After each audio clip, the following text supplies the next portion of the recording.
Azamabad industrial area గురించి అన్నారు. Azamabad industrial area గురించి I request the honorable chief minister to please know the facts.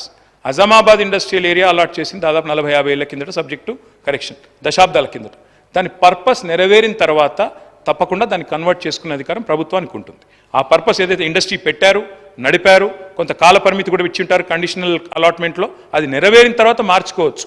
కానీ ఏ పర్పస్తోనైతే land acquire చేశారో ఆ purpose నెరవేరకుండా మీరు అక్కడేదో వేరే చేస్తానంటే మాత్రం తప్పకుండా చట్టం అడ్డం వస్తుంది. దయచేసి చూసుకోవాలని ముఖ్యమంత్రి గారికి I'm alerting you sir, I'm alerting you, rest is yours. తర్వాత మీరు అన్నారు కొన్ని విషయాలు నాకు సూటిగా సమాధానం చెప్పన్నారు, సూటిగానే చెప్తున్నా. పెండింగ్ అరియర్స్ ఉన్నాయన్నారు. ఎస్, పెండింగ్ అరియర్స్ ఉండే 270 కోట్లు. మళ్ళీ మా ప్రభుత్వమే వస్తుంది, అది కంటిన్యూటీలో భాగంగా ఇచ్చేస్తామనుకున్నాం. 5 ఏళ్ల నుంచి కొన్ని పెండింగ్ బకాయిలు ఉన్నాయి, అట్లాగే ఇద్దామనుకున్నాం. మా ప్రభుత్వం రాలేదు, మీ ప్రభుత్వం వచ్చింది.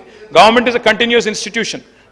మేము అధికారంలోకి వచ్చినాడు ఫీజు రీయింబర్స్మెంట్ బకాయిలు 1800 ఉండే, మేము క్లియర్ చేయలేదా?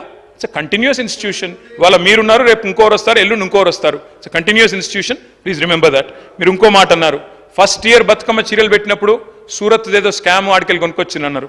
ఈ రోజు సెక్రటరీ శైలజా రామయ్య గారు ఉన్నారు, వారే ఆ రోజు హ్యాండ్లూమ్స్ డైరెక్టర్గా ఉన్నారు. మీరు దయచేసి సమాచారం తెప్పించుకోండి ముఖ్యమంత్రి గారు.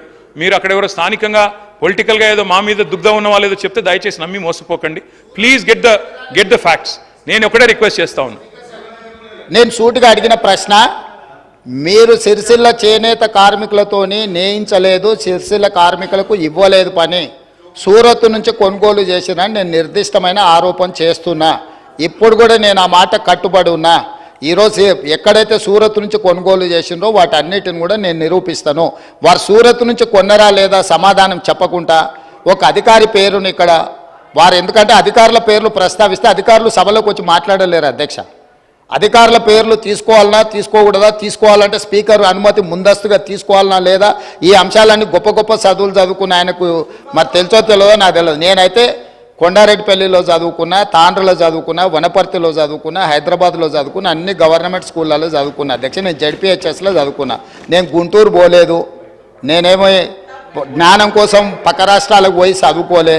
16 జీవో అప్లై చేసినా, ముల్కీ రూల్స్ అప్లై చేసినా, ఏ రూల్ అప్లై చేసినా తెలంగాణ ప్రతి ఉద్యోగానికి నాకు అర్హత ఉంది అధ్యక్ష. గుంటూరులో చదువుకున్న వాళ్ళకి అర్హత ఉందో లేదో తమరే చెప్పండి అధ్యక్ష.